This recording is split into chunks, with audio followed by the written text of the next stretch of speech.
Olá pessoal, vamos ver agora, né? O texto 7, ele trouxe para a gente uma palavra nova, fake news, que significa notícias falsas, né? Ou então falsas notícias, né? E aí eu lembrei que na literatura, né, tem uma história de fake news muito trágica e hoje eu vou contar para vocês. É uma fábula. Vamos aproveitar também para ver o que é fábula. A fábula, olha só, está escrito aqui, acompanha comigo. A fábula. Fábula, quando a gente fala fábula, todo mundo já deve ter ouvido alguma fábula de Esopo, ou mesmo sem saber o nome do autor, né? Então, olha só, é um gênero, é um tipo de história, né? Narrativo, ficcional. Deus me livre, o que é isso? É narrativo por quê? Porque ela tem um narrador, alguém que está contando a história, que pode ser o personagem mesmo, ou normalmente é alguém que está vendo a história e contando assim de fora, contando um caos, né? Tem personagens, normalmente os personagens da fábula são bichinhos, são animais. Tem um tempo, né? E normalmente a fábula também, ela segue o tempo cronológico. A coisa aconteceu antes, depois, ele vai falando de uma sequência de fatos. Não é tipo assim, a nossa memória. A nossa memória ela não é cronológica. Qual que é o tempo da memória? O tempo da memória, você lembra lá da infância, de repente você já está pensando no futuro, depois você volta para o presente, volta para um tempo passado, tipo assim, ontem, né? Depois volta para um tempo passado, super passado, tipo anos atrás. O tempo da fábula não é esse. O tempo da fábula é esse, início, meio e fim, tá? Tem um espaço também determinado onde acontece a história. Normalmente é o seguinte, é no campo, num bosque, né? Afinal de contas, os personagens são animais, então normalmente é assim. Então vamos voltar aqui, ó, fábula. Aqui em cima eu estou lendo, ó, fábula. O que é fábula? É uma história, né? É um tipo de história, é um gênero narrativo. Narrativo porque tem alguém que conta essa história, tem personagens, tem um tempo e espaço determinados, e ele é ficcional. Ficcional por quê? É ficção, é mentirinha, é inventado, né? O que mais? Outra característica da fábula é o seguinte, a fábula, ó, fábula, ela pode ser escrita em prosa, nós estamos proseando, como se fosse uma conversa mesmo, ou em verso, e ter diálogos, ter conversas, né? Então, por exemplo, um exemplo de fábula aqui escrita em prosa, olha só. A cigarra passou o verão cantando, enquanto a formiga juntava seus grãos. Já sabem que fábula que é essa? Quando chegou o inverno, a cigarra veio à casa da formiga para pedir que lhe desse o que comer.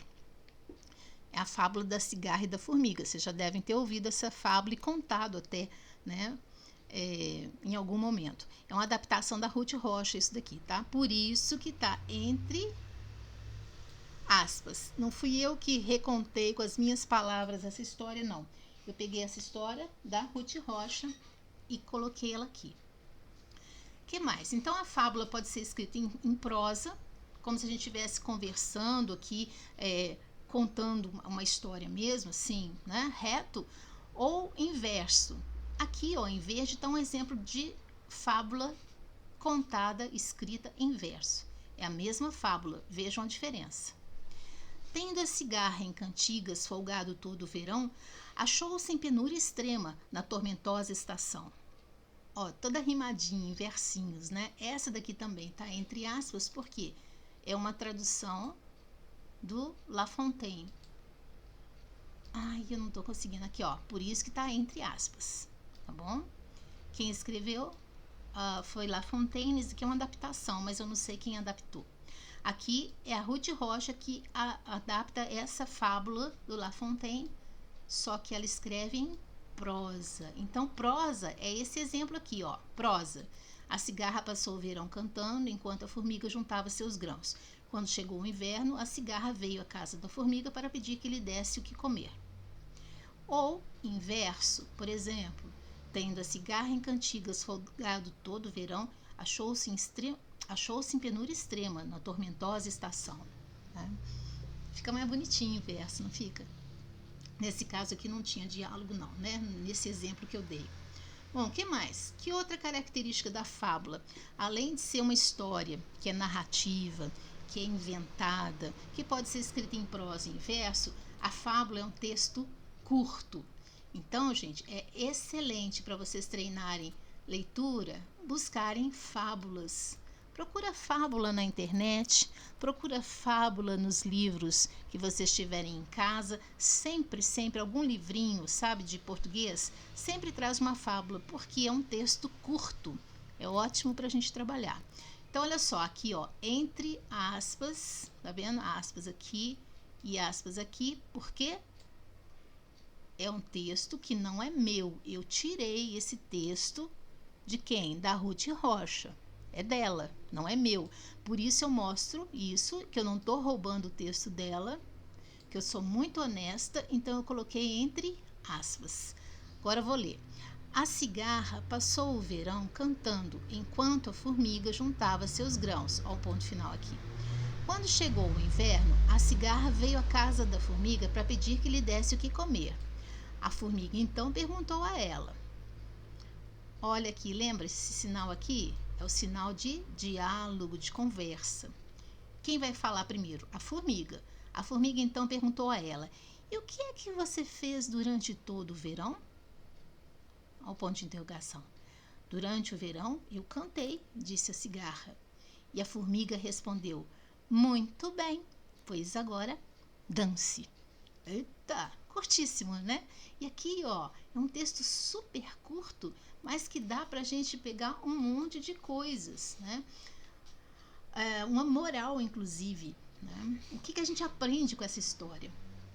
Bom, vocês viram que os personagens geralmente são animais. Nesse caso aqui, ó, era a cigarra, né? E quem mais? A cigarrinha e a formiga, né? Que mais?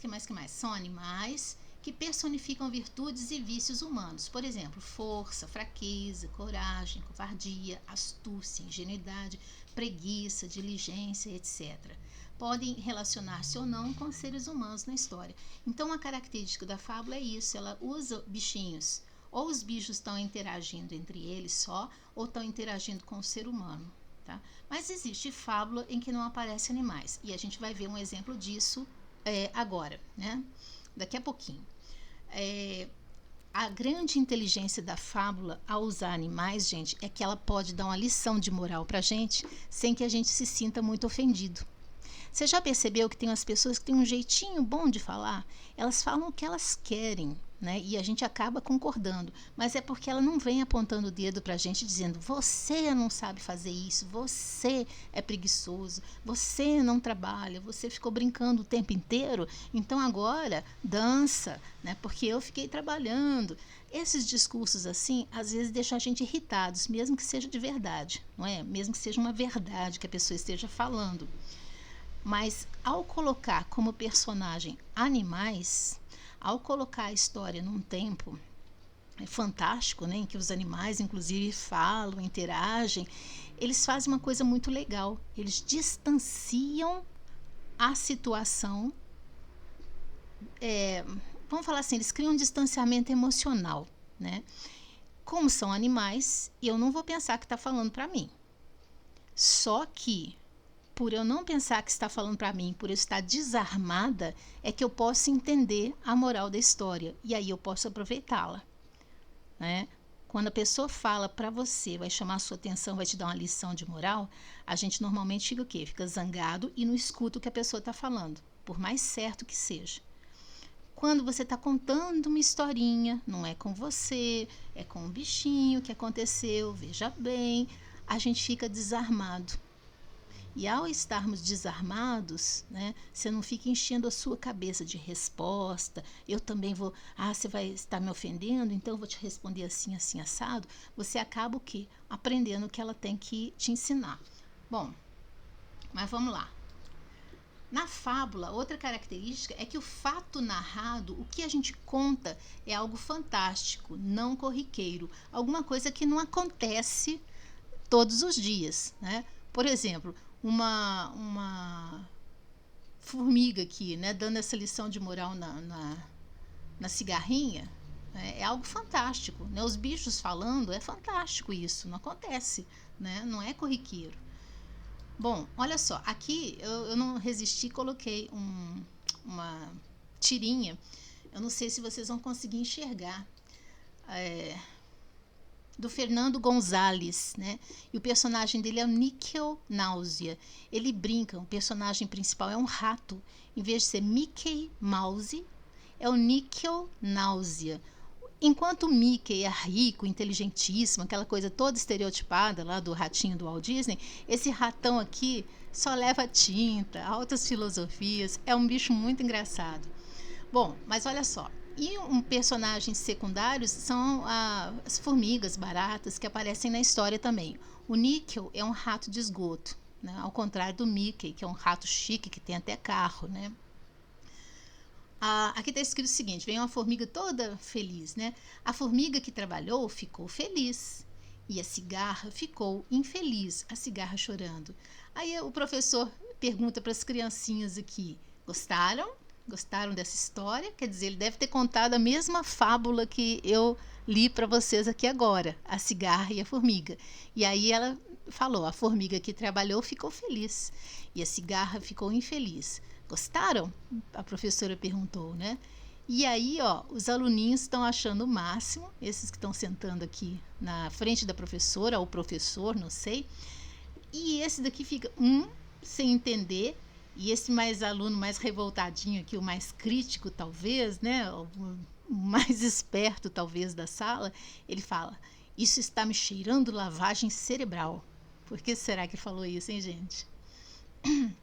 Bom, mas vamos continuar aqui. Então, olha, a fábula tem uma função que eu já adiantei para vocês, que é de ensinar ou provar uma verdade estabelecida. Ela apresenta um ensinamento, uma moral que pode aparecer, ou aparece mesmo escrita, né, implícita, explicitamente no texto, ou ela aparece implícita. Implícito é o seguinte, não está dito, mas a gente entende, tá bom? Então, implícito é o que não foi dito, mas dá para a gente entender. E explícito, ó, explicitamente, né, que está escrito aqui. Explícito é o que a gente vê mesmo, tá claro, não tem como questionar, tá explícito, falado palavra por palavra, mostrado desenho por desenho, enfim, né? Normalmente é assim, chega no final do texto, da fábula, aparece assim, ó, moral da história, escrito assim mesmo, moral da história, né? Então esse texto que eu li para vocês da cigarra, que a cigarra ficou brincando no verão todo, cantando, enquanto a formiga trabalhava, mas que no inverno ela não tinha juntado comida nenhuma, porque ficou brincando, cantando, né? Ela vai lá pedir ajuda para a formiga e a formiga fala, não, o que você ficou fazendo esse tempo todo? Eu fiquei cantando. Bom, então se você não trabalhou, né? Se você ficou só cantando, então dance agora, né? Qual que é a moral da história? Essa historinha aqui foi contada para ensinar, ó, isso, trabalhemos para nos livrarmos do suplício da cigarra. Qual foi o suplício da cigarra? Ficar com fome depois, né? Não ter pensado no futuro.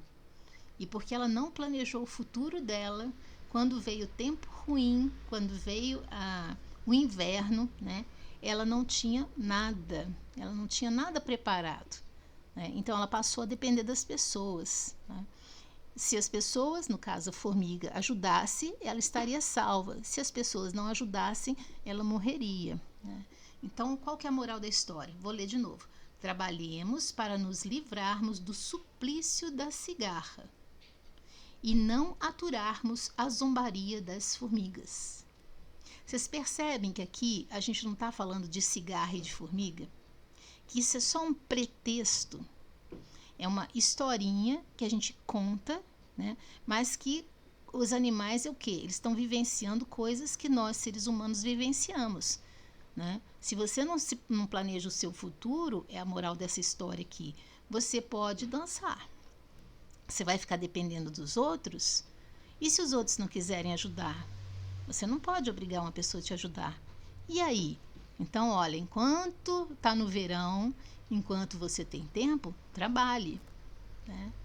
Junte o que precisa juntar, para quando chegar o tempo ruim, o inverno, você ter. Essa é a moral dessa história, não é? Bom, mas vamos lá. Eu vou contar para vocês uma história que é uma fábula do Esopo. Essa fábula da cigarra e a formiga também é atribuída a ele. Dizem que foi ele que escreveu. Na verdade, até hoje ninguém sabe se ele foi uma pessoa que viveu mesmo, né, lá na Grécia, por volta do século VI antes de Cristo. Então, há 2000 uns 2.500 anos atrás, né? Ou se foi o seguinte, as pessoas juntaram, né? Ele acabou virando um personagem que não existiu, né? Tipo assim, ele mesmo seria um mito. Não existiu o Esopo, mas as pessoas falavam como dizia Esopo, e aí ficou, né? Então ninguém sabe muito bem se ele existiu, mas essa aqui seriam as imagens, porque as fábulas que ele contou, né? Ou alguém contou no nome dele, ou o povo contou e disse que era dele, né? A gente não sabe, ficaram muito famosas. Aqui eu vou falar para vocês agora da fake news, né? Uma história sobre fake news que teve um destino trágico, chama O Pastorzinho e o Lobo, né? Então aqui tem uma imagem do pastorzinho, aqui o lobo. Vamos lá. Vou ler para vocês. Quem traduziu foi o Alberto Filho, né? Ele tem uma página onde ele traduz um monte de fábulas de Esopo. Vou ler para vocês. Acompanha comigo aqui. O Garoto Pastor e o Lobo. Alberto Filho. Quem não conseguir ler, não preocupa, tá? Porque aqui eu só quero mostrar para vocês que na literatura, nos livros, né, tem muita história que também fala de fake news. Antes dessa palavra virar moda, fake news, né?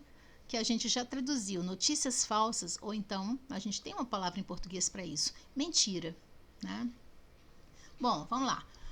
Um jovem pastor de ovelhas, encarregado que fora de tomar conta de um rebanho perto de um vilarejo, por 3 ou 4 vezes fez com que os moradores e os donos dos animais viessem correndo apavorados ao local do pasto, sempre motivados pelos seus desesperados gritos: "Lobo! Lobo!" E quando se aproximavam do local do pastoreio, imaginando que o jovem estava em apuros com o lobo, lá estava ele sempre a zombar do pavor que todos estavam a sentir.